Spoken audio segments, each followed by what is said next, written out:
So I'm Emma Nicholson, and this is my presentation, The Light at the End of the Disintegration Tunnel. And as Chris alluded to, I'm going to be talking about my life and learnings that I've had since finding the theory of positive disintegration. So it's around the last 4 years or so. Once you find the theory, there's still work to go in, and there's discoveries that I've made along the way with that. But before we get right into it, there's a couple of warnings.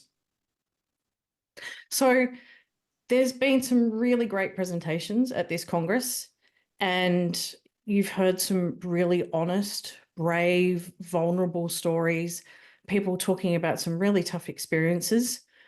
And I will be talking a little about some of my own experiences, which are tough. However, the difference is I'm rather irreverent. And that's just the way I am. I love a good off-color joke. And if you listen to the podcast, you know I love to say the word fuck. So hang on to your hats, because this ain't going to be your mama's TED talk. But I do that because I want you to experience me. That is just who I am. To use the Aussie phrase, I'm a larrikin, so it means I'm a bit of a wise ass.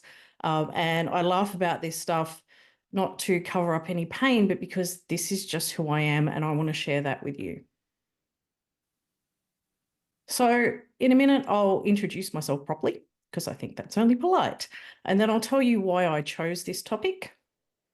And then we're going to have a look at my disintegration timeline. So that's the multiple disintegrations that I've had throughout my life. And that's to give you a little bit of context about me, but also to give you a bit of context about some of the stuff that I'll get to in the third section, which is my tunnel tips. So these are the things I've picked up over the past 4 or so years working with the theory, things I've learned about the theory itself, various hacks and epiphanies and musings. So who is Emma? A question I've asked myself many times through my life. Well, I'm Batman. I wish. I'm a bit like Batman, though, because I have a day life and a night life.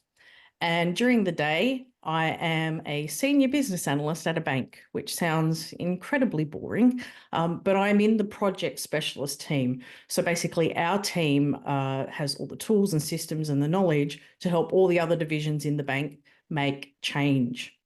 And we take an approach of continuous improvement because in any industry, there's always change going on in the market with your competitors, with technology and your customers' needs. So we specialize in doing things in a continuous way. And one of my personal skill sets is around change management. So that's communications, training, and also writing a lot of how-to guidance and stuff like that. And if everything that I do at work, I try to take big swathes of complicated information and make it as easy and accessible as humanly possible. But by night, it's where things get interesting. I am Vice President of the Dąbrowski Centre, but you probably know me as the co-host with Chris on the Positive Disintegration podcast. And I also make content for my website, Tragic Gift, and my YouTube channel, Adults with Overexcitabilities. And again, I try to take lots of complicated information, which is the theory, and make it as accessible as possible. So I am a little bit like Bruce Wayne insofar as Bruce takes his resources from Wayne Enterprises and uses it to fund his exploits as the Batman. I like to take all the tools and knowledge that I have from my day job and use it to inform my content creation. So yeah, I'm like Batman. I'm just nowhere near as rich, good looking, or cool. But why this topic? Well, as you've heard from some of the speakers and you'll hear from me, disintegration can be really hard and really tough, and it is not all cake and kittens and unicorn farts. In short, disintegration is a shit show. But the theory is a very powerful tool for helping us navigate that shit show. So if I'm going to talk about living the theory, it's relevant because I'm not just going to talk about the period of my life where I've been living with the theory, I think it's apt because we can't just look at the darkness. We have to also celebrate the joy that's in the path. So here's my timeline, again, for a bit of context. So you notice on here, it goes from 0 to beyond 40, and there's some red volcanoes, which are periods of negative disintegration. There's some green volcanoes, which are periods of positive disintegration. There's some prickly bits where the cactuses are, some other horrible shit on there. And then towards the end, you can see where I found the theory and I was able to start my real journey. But let's go all the way back to day dot. I was a gifted and overexcitable child, which was evident at a very early age. The giftedness was good. I walked early and I talked early and I read early and I was a clever girl. But the overexcitability was seen as naughtiness and it had to be squished at all costs. I fidgeted and I daydreamed and I was a chatterbox and I asked too many annoying questions and I absolutely hated wearing wool. But nobody around me knew why that was. It was just seen as me misbehaving. But the biggest thing that had to be squashed was my really big emotions and any sort of emotional outbursts that I had. And even at this age that you see here, I kind of started to figure out that I was a little bit different. I just wasn't like the other kids and I didn't fit. So even when I was this small, I was starting to get the feeling that I might be a little bit broken. And like Eric said in his opening keynote, when you feel broken, you learn how to mask. So I learned how to mask at a really early age. And then I went along and at the age of 7, I had my first big disintegration, and that was when my parents got divorced. And because I'd been taught to keep my emotions inside, and I was encouraged to because be a good girl, your mother's going through a really tough time, I really couldn't grieve it and I couldn't express my pain. So I kept it all inside as all my external world and all my internal world started to shift. And life was really sort of prickly as I adjusted to things. And I was still wondering at that point whether or not I was broken. Was that why my dad left and went to live with someone else who had other children because they were normal and I wasn't? Now, I'll caveat that by saying I was 7 at the time. Give me a bit of a break for my logic. I've got 4 wonderful parents and things are fantastic now. But at the time, it was really uncomfortable. And I had so many emotions about this. And because they were bottled inside, I started to have all these somatic consequences. So first I got pneumonia and then I had chronic bronchitis and I was just a very sickly child for quite a while. And then, as I worked my way through the prickles, I ended up having another disintegration. This time it was at the age of 11, and it was my first spiritual crisis. My first, certainly not my last. But I was kind of wondering, is God not talking to me because I'm broken? Or is he just not talking to me because he doesn't exist? And that was kind of a scary prospect because, threat of hell and fiery damnation and all that. But it was the first time I really sort of sat down and gave a good think to what it was that I believed. So this all happened before I entered high school. Then I did enter high school, and things kind of settled out a little bit because now I was being occupied in a way that I really needed. I took on way too many subjects and I was doing way too many extracurricular activities, but somehow I was thriving on it. And I encourage you to watch Summer Cowick's video on the real deal on OEs in the classroom because holy shit, I was that kid. But around the age of 17, actually, about the time this photo was taken, I got into my first long-term serious relationship. And it started off good because, you're young and you're in love. But after a while, it started to become toxic. And then after that, it started to become abusive. And I was being forced to be someone that I was not in order to keep the peace. So not only was the circumstance I was in very painful, but I was experiencing all these unilevel and multi-level dynamisms that I just couldn't resolve because I was not being myself. And I tried to hide that pain.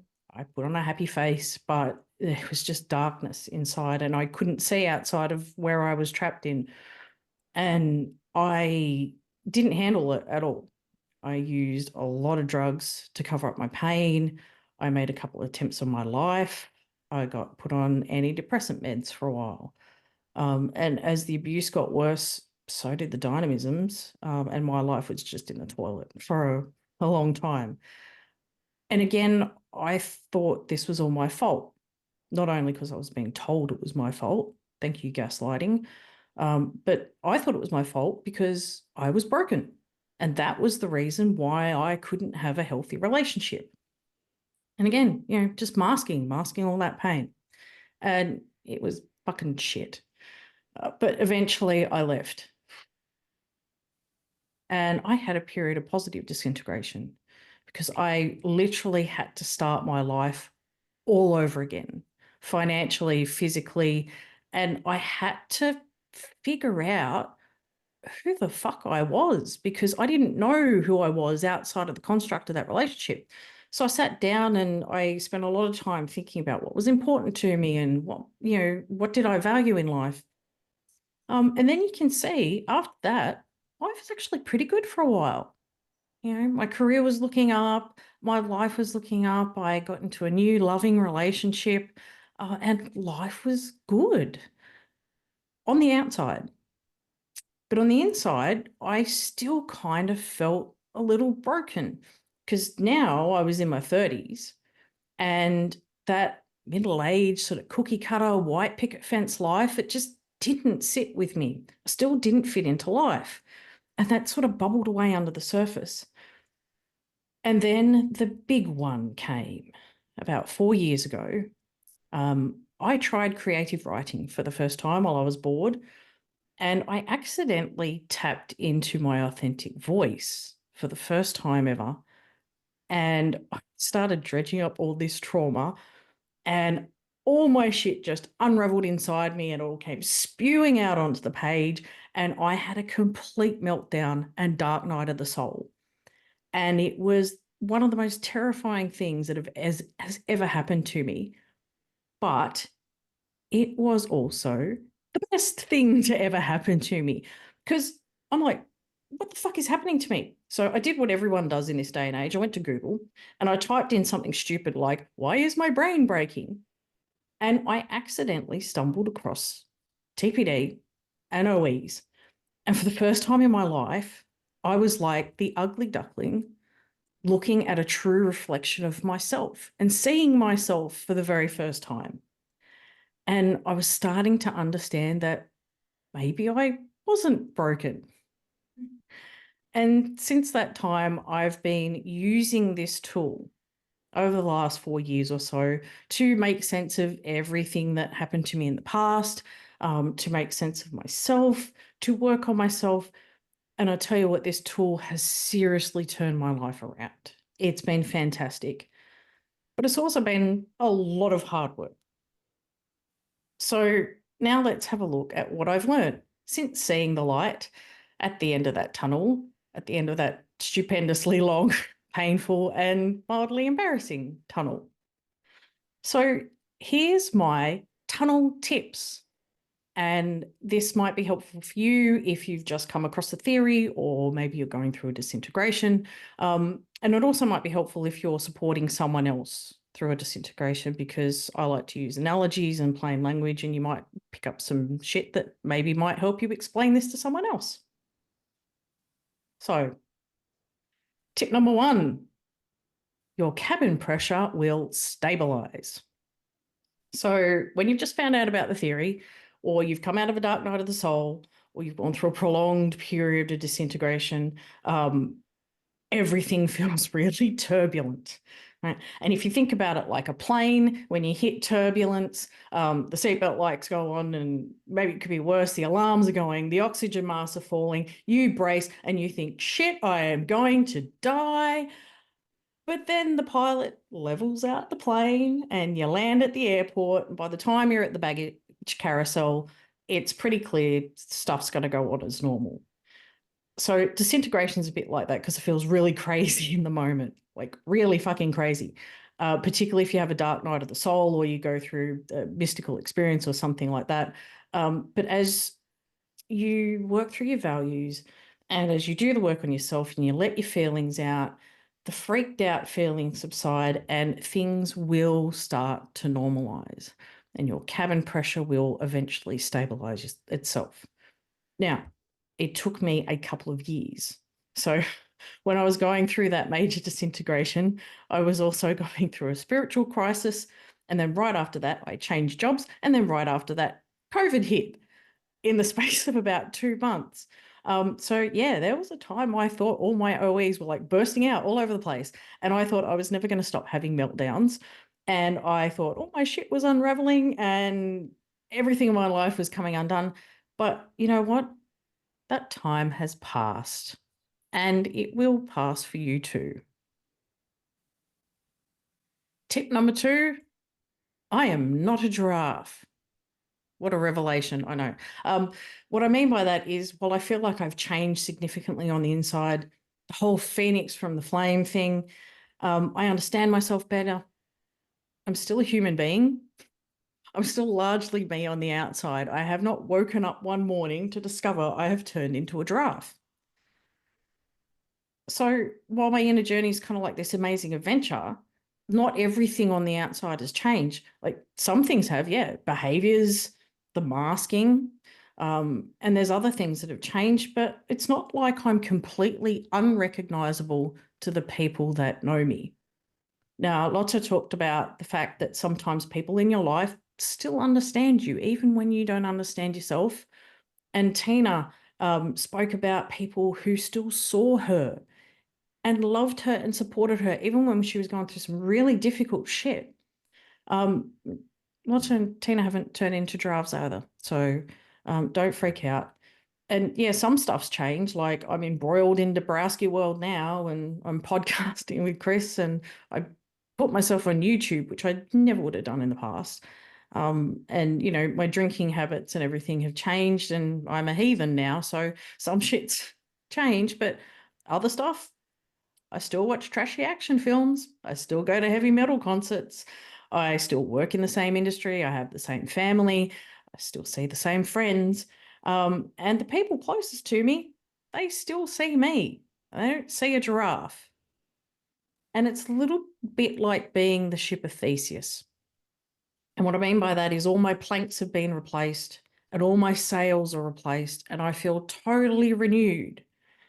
But to casual onlooker, I am still the same bloody boat. Tip number 3, swans are swanning. As you probably gathered, I like to equate the finding of overexcitabilities to the tail of the ugly duckling and seeing yourself reflected in that description.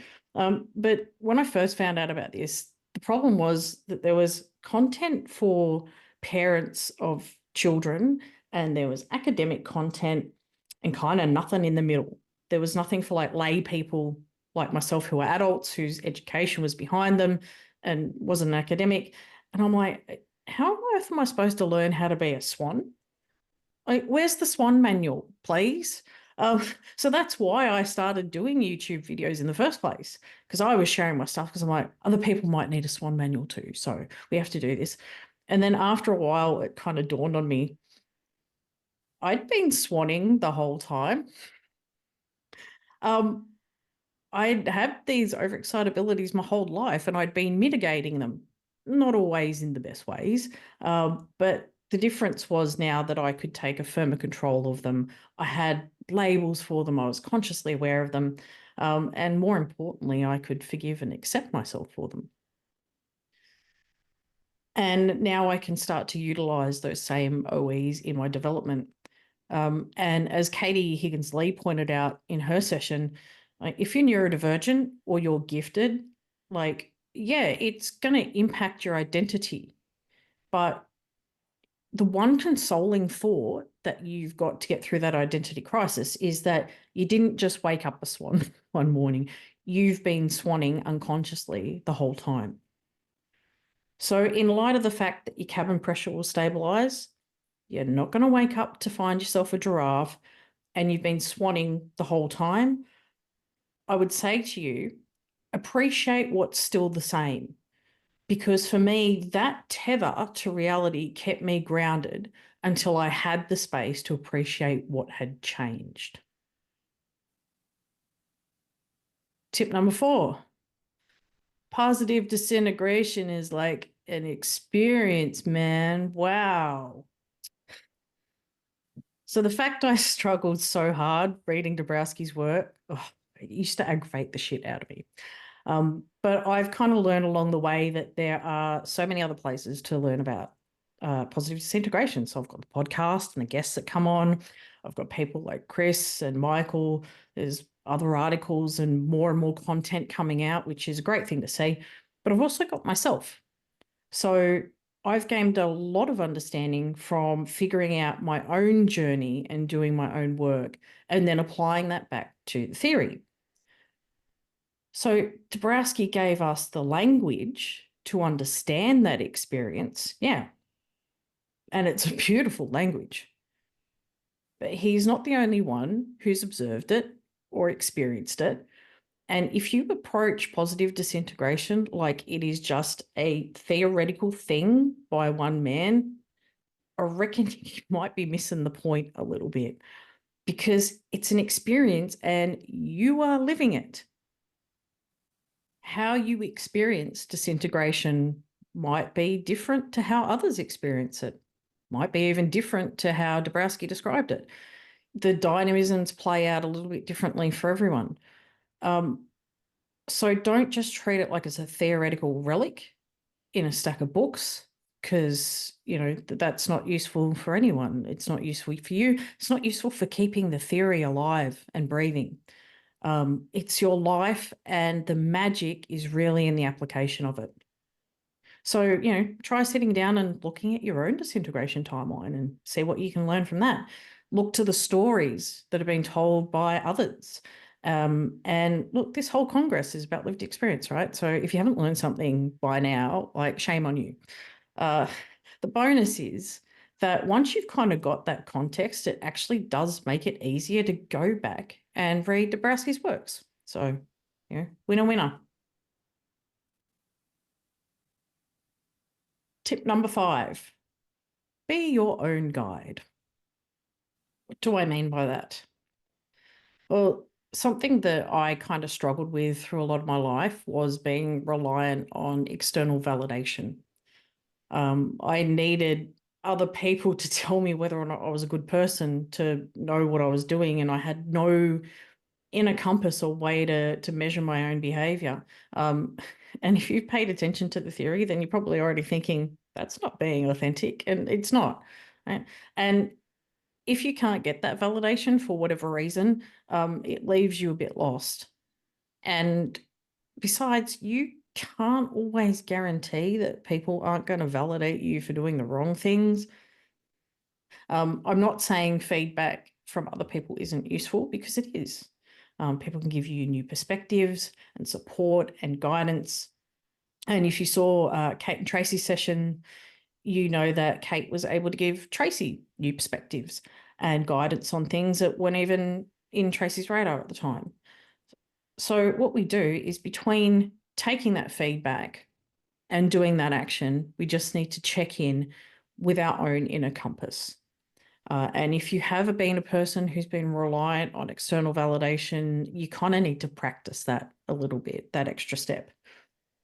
And the reason is that, honestly, you are the only one in the world who can say whether or not your behaviors line up with your values. You're the only one in the world who knows whether or not you're really walking your talk. But you really can't hope to do that if you've never sat down and thought about what that compass looks like. Defined your values clearly, thought about your personality ideal, and that is exactly why Chris and I did the workshop that we did to help people try and define those values, because it's really useful for working your way through a disintegration and also living your life more authentically moving forward. So, tip number 6, finding your kind. Now, I'm in a couple of gifted groups online, and one thing that I see coming up is the question of whether or not you can have meaningful relationships, friendships, romantic relationships with people who aren't gifted or maybe aren't neurodivergent. And I find people lamenting the fact that they will never find someone who is enough like them to understand them. But here's a hot take, and you may not like it. I think people might be looking at the wrong thing, because they're looking to find connections based on attributes when maybe they should be looking for connections based on values.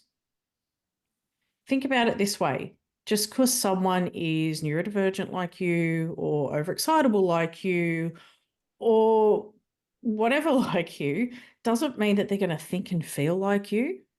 And I've learned that the hard way. People that are overexcitable or have an interest in the theory, even, they don't always think and feel the same way that I do about things. So for me, I think, your relationships and your friendships, when they're based on values, tend to be more authentic, and you get a better connection in that value alignment. So I'd encourage you to be open to people, particularly if you value acceptance, because you've got to practice it. You've got to accept people with their differences to you just as much as you hope and you trust them to accept you with your differences to them. This is all about putting subject-object dynamism into practice. It's all about putting empathy into practice, learning to accept others on their own terms and see them as unique individuals. And when Abby and Sergey from CMM Institute did their session, they talked about the cosmopolitan form of communicating, where you are respectful of other people and their differences and their perspectives while still maintaining your own values. And I'm going to put this little seed into your head when it comes to looking at people by their attributes. Now, this is a little excerpt from a thing called the Declaration of Deeds. And it's a thing in heathenry, which is Norse paganism. And people sign it, and groups sign up to it online to show their acceptance and their inclusivity within our religion, because there's some nasty pockets you might want to avoid. But it shows that the people who sign up to this stand against bigotry, and they stand for inclusivity. And this one passage says, the chances of our birth that are beyond our control have no bearing on our ability to participate in this religion or lead full spiritual lives, but rather that in all cases, it is our actions and deeds that truly matter. So take a bit of time out to think about whether or not you are dismissing people based on the chances of their birth. So when we think about disintegration as an experience and the importance of our inner compass and finding our kind based on values, all I can say is, look, trust in your personality ideal and look to your own values. And if you don't have your own values to define, for fuck's sake, go do it, please, because it's really helpful. Tip number 7, the party isn't over, and it won't be perfect. So I've spoken about how I have a thing for continuous improvement. And I think this also applies to disintegration and transformation and growth. Even in the individual moments, like disintegration takes time to get through. It takes time to reestablish your values and work on yourself and walk your talk. So you do need a bit of patience. And even when autopsychotherapy kind of cools off a little bit, you still fall back on things that are what Dąbrowski called less like you, trauma responses and old habits and mistakes. And Mistakes I've made plenty of. You really kind of need a growth mindset. And Dąbrowski spoke about exemplars and the fact that people, even at the higher levels of development in this theory, that there's still continuous work. Like the dynamism of the personality ideal isn't a static thing. You should be continuing to work on it and refine it and perfect it and update it. And he saw that as part of the responsibility dynamism. But he also said that like a defining trait of people with developed personalities was open-mindedness, being open to being challenged. Have your views challenged and continuing to grow. Like a full-grown tree, its growth isn't as obvious as the transition from a seedling to a sapling to a tree. But even a mature tree is still growing in its own way. It's still flowering, it's still putting out leaves, it's still dropping dead wood as it needs to. And in one of the sessions, I think it was Michael and Tosh, I think it might have been Michael who said, it's kind of hard sometimes to visualize what level 5 looks like. And I had the same kind of issue at first. But I think my issue came because I was thinking of the tree as having grown, and I wasn't seeing it as still growing in its own way, even though it was more subtle, and I couldn't really see it that well. And think about this as well, like our lives change, we get new challenges, new circumstances, new people, new dynamics, and you never know what's on the horizon. Like there's some people that are in this Congress that have had multiple disintegrations, people who had recent disintegrations who have been through it before. And you never know when life's going to chuck you a curveball. So, don't be so obsessed about pinning yourself down to levels, because you never know what's around the corner. And, I don't care if you're working on yourself or, you're working on a business.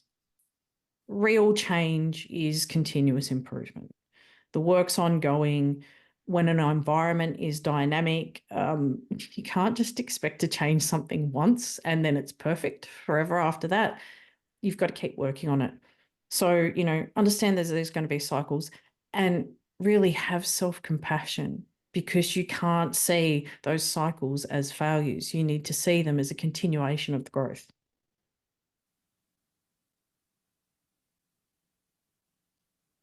Right, my next tip is that it takes time to feel. Psychoneurosis is not an illness. My brain accepted that straight away. But it took a really long time for it to sink into here. And I sort of went, oh, why can't I get this? Like, what am I doing wrong? But the truth was I had decades of socialization and negative self-talk and all sorts of trauma and rubbish that I had to work through and first break down before I could really feel it. It does take time to feel things. It applies to the things in the theory. You cognitively get them really quick and then you hit that wall and you've got to work through it. It also applies to your self-therapy work, because you can't just heal things like guilt and regret overnight. Like shit's going to keep cropping up for you. You can't just have one go at it and expect everything to be rosy. But, don't fret or beat yourself up or throw out the theory because it didn't happen overnight, because it does take time to feel. Keep going, keep putting in the work, because it is worth it and you're worth it.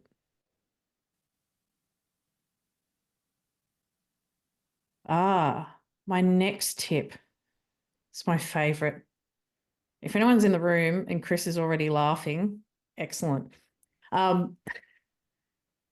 When you're working on yourself or any process at all, you need to be focused on the process steps and not the goal or the outcome.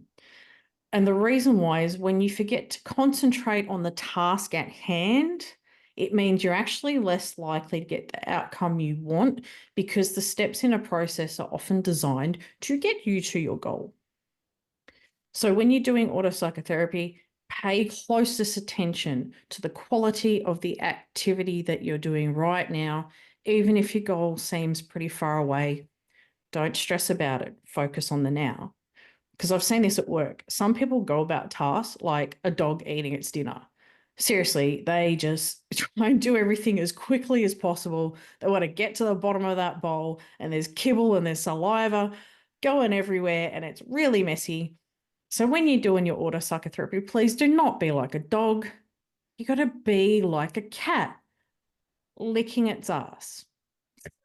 Now, cats lick their butts quite frequently, and they do it all the time, no matter who's watching, but they don't just try and get it over with as quickly as possible. They use patience and delicacy and care, and they're so focused on the process, they don't care if you're trying to shoo them off the dining table. So remember this with autopsychotherapy. Trust in the process, don't cut corners, and do not rush. Right? Concentrate on the step you're doing now. Do it with delicacy and patience and care. And if you do, eventually your butt will be squeaky clean.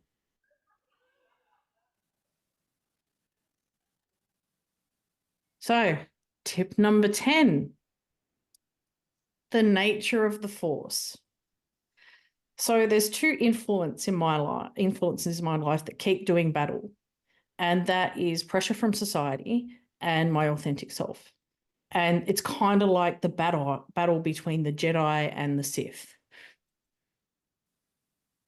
So when your authenticity comes into conflict with these social pressures, it causes a bit of inner turmoil. And the reason for this is we aren't just socialized as small children.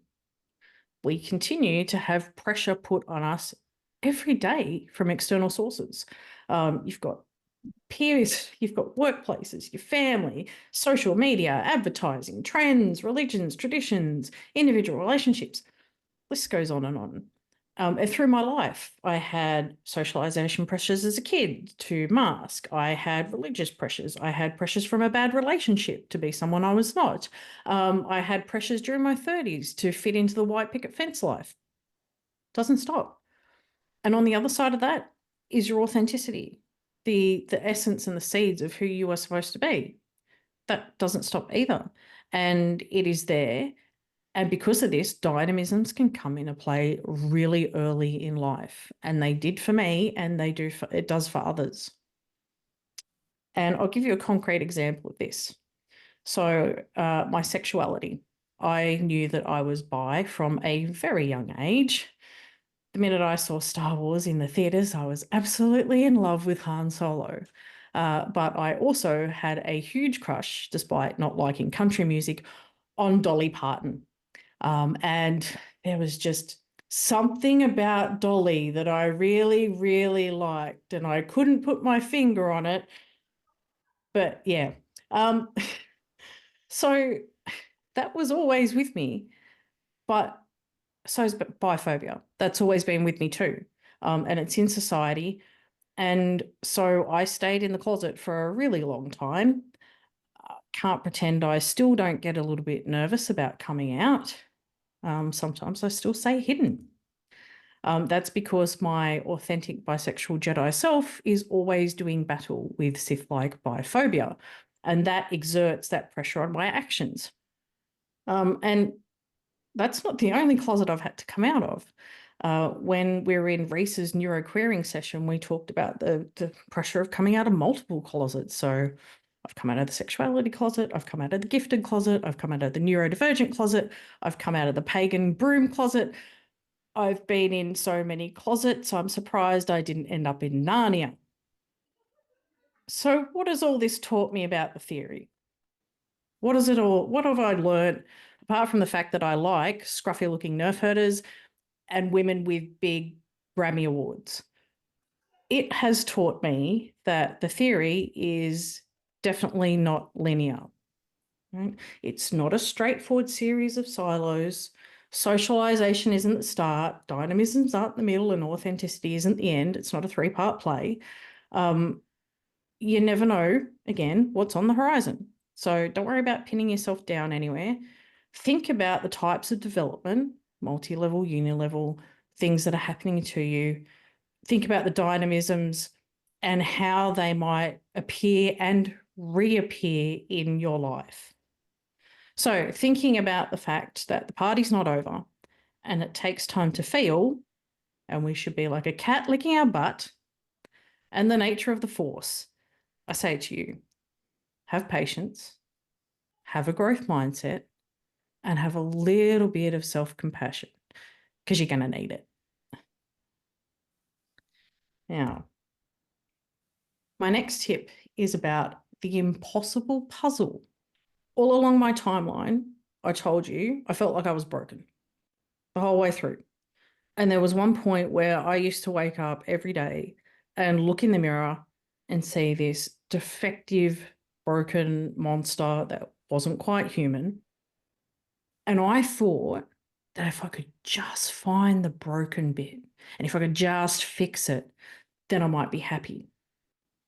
If I could be normal and I could fit in, I was going to be happy. And I used to hate myself for it because I was supposed to be smart.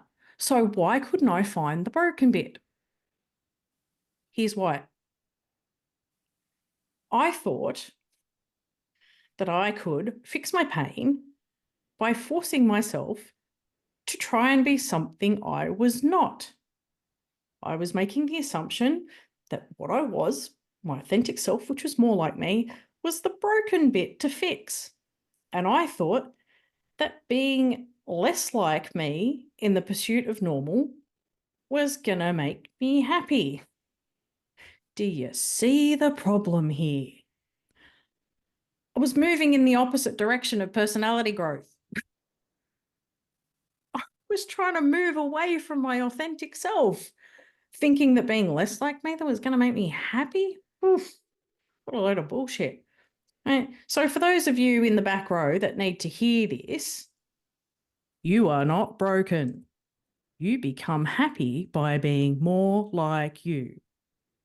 Don't move away from yourself. Move towards yourself.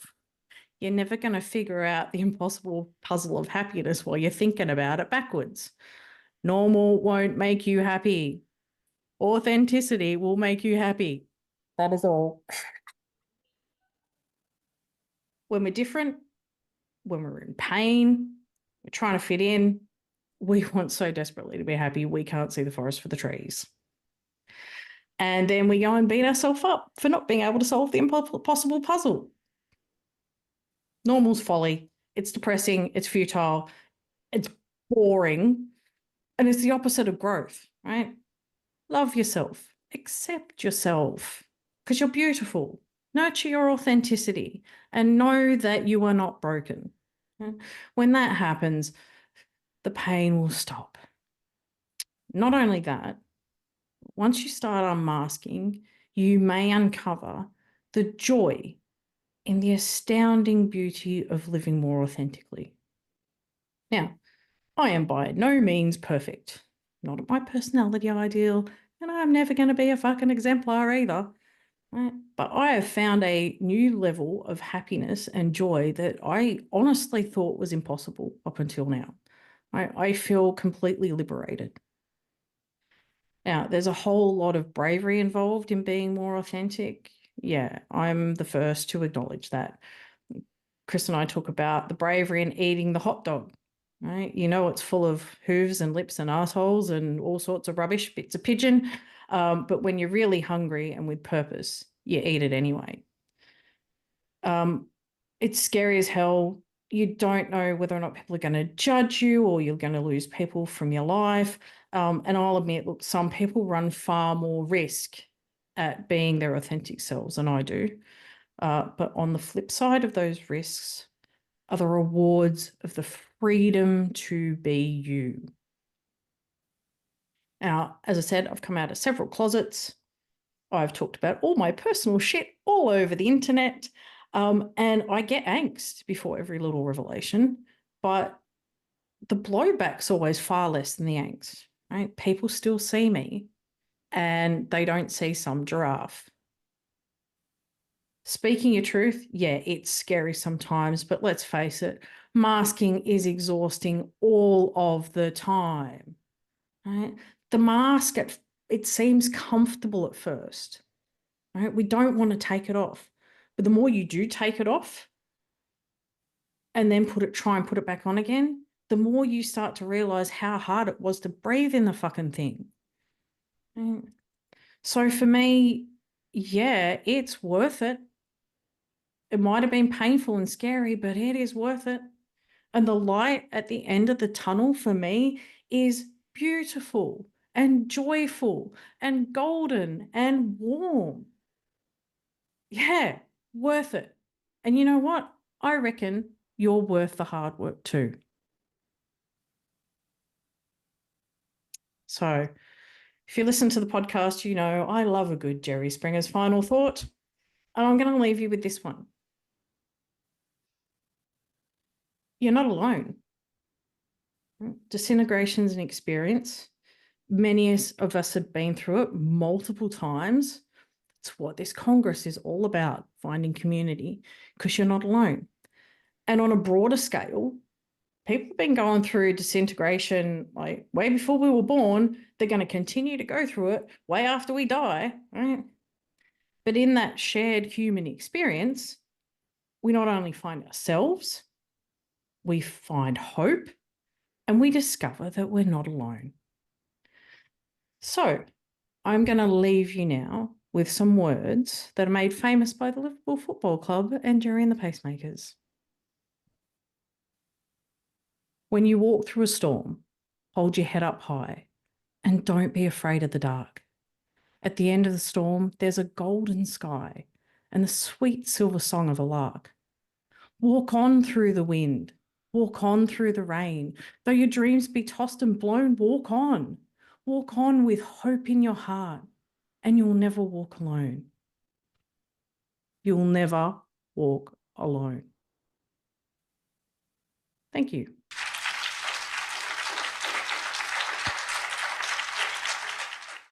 And thank you for the emojis, everyone online. I really appreciate it. Now we get to the scary bit. Questions. Ooh. Joy, help me. Hi, sorry, I was taking a picture of all the cute emojis coming in. It took me a second. Can you talk about your success unmasking at work? Ooh, interesting question. Yes, I can. And look, this is going to be in the context of Australia, in the context of a large organisation that has started to recognise the value of neurodiversity, of queer diversity, of talking about mental health issues.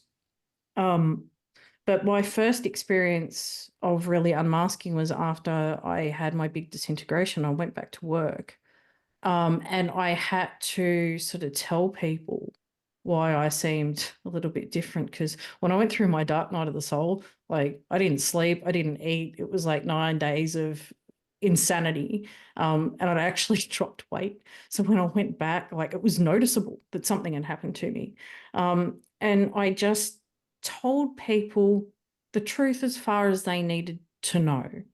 I said, look, I've been through a really big epiphany. I've found a psychological framework that can help me. I'm working on myself. I'm really okay. Thanks for your concern. And that's the kind of the approach that I've taken since then to unmasking, is to do it in little bites where I'm comfortable, and also recognise that the policies and the environment that we've got in place is really actually set up to support me in that, you know, anti-discrimination and all that sort of stuff. So I do it. And, you know, every time I do, I shit myself and then I do it and then I go, oh, okay, people still don't see a giraffe. So that would be my advice, is do it at your own pace, and do it at a rate that you feel comfortable with. And also, I don't think that you have to tell everyone everything, but that's my experience. Do it slowly, and you probably will figure out when you have the conversations with the right people, like your managers, that they are actually pretty accepting. You know, work with them. I hope that answered the question. I was just going to say, and thank you so much to everybody. Like, I'm just looking at the webinar chat. Like, thank you so much, everyone, for all the comments. You're amazing. Okay, this is a very detailed question here. So from Anonymous, favorite metal band? Asking a overexcitable person about favorite is like, can you name your favorite movie? I could Favorite name metal lots. bands? Yeah, I know bands. So I'm going to say multiple, but up at the top of the list, definitely Slipknot, Metallica. I'm a little bit old school, and also I'll throw in Fear Factory as well, because Fear Factory is the one band that I go to a gig and I dance like an idiot. I can't dance at all. I'll preface with that. So I look like a complete moron out there, but they really do make me shake my booty. From Anonymous, when you talk about multiple disintegrations, how do you think about a period of disintegration being complete beyond achieving level 5? Oh, what marks the end of your disintegration? That's a really good question. I can only answer from my own perspective.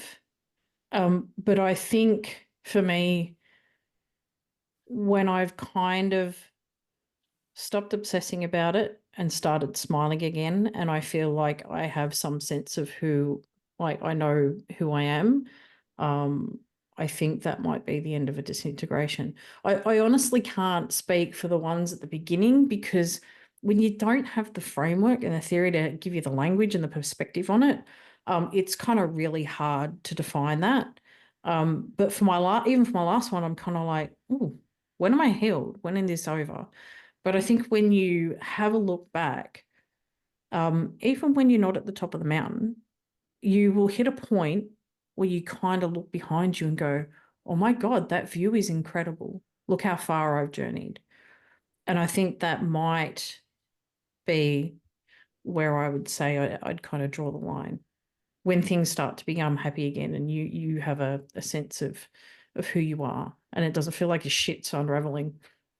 How do you think growing up in Australian culture has impacted your PD journey? By Caitlin.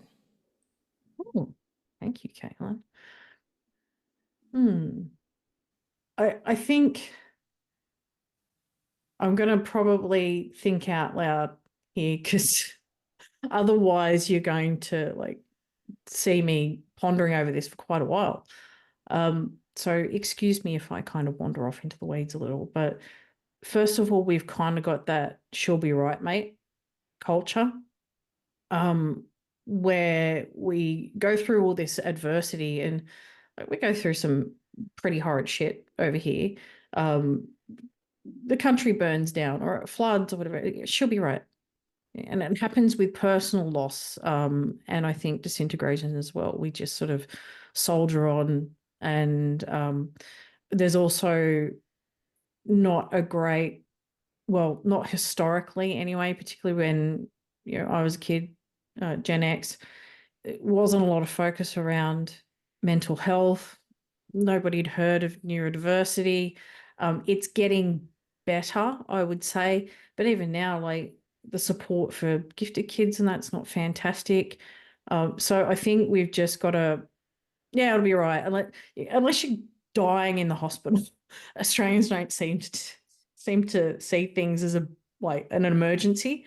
So I think that might be the biggest thing that kind of shapes the disintegration. And now that I'm thinking about it, like, if I think about when my parents got divorced, there was like a wave of divorces around the late 70s and early 80s. And that's because no fault divorce laws got sort of passed all around the world. And Gen X went through this sort of phenomenon where everybody who'd been trapped in shit marriages finally were free to get divorced, right? And so I don't know if you remember around the early 80s and 90s, but you get whole suburbs that were nothing but single mothers, right? But they didn't know then, like, how to deal with the kids. It's like, as long as the kid's not in an institute or in the hospital, then, well, everything must be rosy and they're tough. They'll bounce back. It'll be fine. She'll be right. And so I think that's kind of something that has shaped me, because it was like, oh, your legs aren't falling off, you'll be fine. That I think that sort of feeds into the disintegration process, because when you are sensitive and you do take things very deeply, like other people can't sort of come at that level of hurt or sensitivity. So yeah, I hope that somewhat answers your question, Caitlin. Hey Emma, can you say more about the split between working corporate and then also working on your own like entrepreneurial projects, and how you kind of navigate that split, what some of the decisions are, and like keeping your balance, and like whether you'd want to lean more towards one end or the other? Ooh, that's a good one. So at the moment, I'm in a reasonably fortunate position that I have support at home, and I don't have any kids, so a lot of my spare time is towards the content creation. But I need to make sure that, obviously my day job comes first, even though it's really tempting during working hours to get on Messenger with Chris and sort shit out. I can't pretend sometimes I don't when I'm working from home. But yeah, I need to maintain that perspective and also balance in myself and a bit of self-care and my life. So there's that. But I've also made it known to my work that, this is kind of where my passion and my interest is.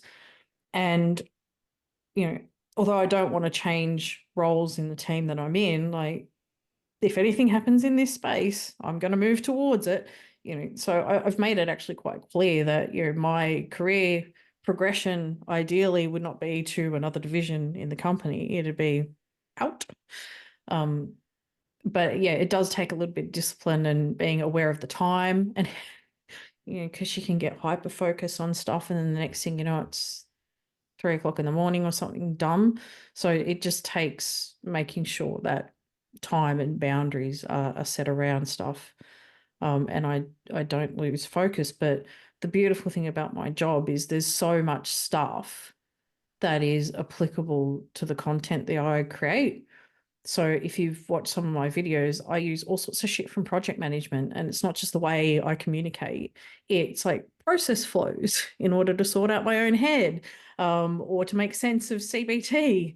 It's using like different agile tools and root cause analysis stuff. So it's actually, at the moment, my job is kind of feeding into the nightlife. It's sort of informing the Batman, as it were. I hope I answered that. Yes. Here's another. Do you also have a tip on going on after yet another crisis that made you fall back in your development? I've got a little sort of method that I use insofar as when I have a stumbling block, the first thing to do is deal with the feels. So let my emotions out, process them properly. Otherwise, if I try to bottle them up, it's not a healthy behavior. They will come back to bite me in the ass. So take time to lean into that. And then I try to capture what's happened to me. I think I might have done a blog on this at some point. So if I find it, I'll share it in the chat. But, deal with the feelings and then sit down and capture everything that happened and sort of analyze it, going, okay, what are the dynamisms going on here? What really happened? Can I apply some subject object to it if it's like an interaction with another person? And then sort of, after that, decide what my actions are going to be at the back of that. And that's really the sort of progression. And to be honest, I don't ever see a dip as falling back in your development, because so if something's in a cycle, there's going to be ups and there's going to be downs. And it is really about your overall growth, I personally believe. So you don't see it's like a trend line on a graph. You got ups, you got downs, but as long as you're overall going up, that's great. And if you have a growth mindset, you can choose to see falling down and setbacks as a failure, or you can choose to see it as a learning moment. And I choose to see it as a learning moment. So I don't ever think that any time I stuff up, fall over, skin my knees psychologically, that it is actually a setback. I guess I want to ask about just, you've been doing the podcast for a while now. What episode are you at? 60, I think. 60. So I guess sort of what are your favorites and what are some themes or learnings you've had while doing that? Ooh. Um, I'm loath to say what my favorites are because I don't want people to think, particularly if they've been a guest on, that I didn't All right, thoroughly it helps if enjoy I their say episode. favorite. I will say that, however, doing the outtake ones was really funny. So shout out to Summer Cowick because that was pretty hysterical.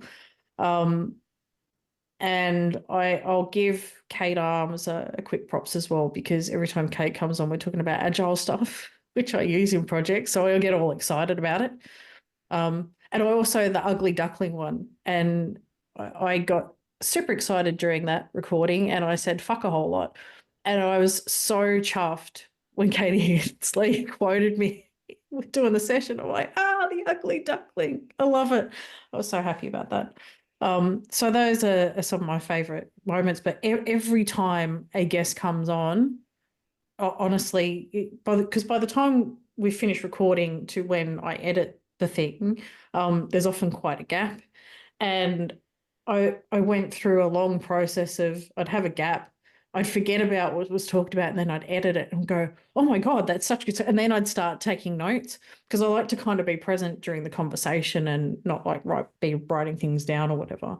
I like to give the guest my attention, but like pretty much every episode I've gone away, with various learnings and stuff. And then when I edit, I tend to like note all the pertinent things down. From Anonymous. Any book, gifted related or not, that was particularly revealing as part of your journey since coming across the theory? Ooh,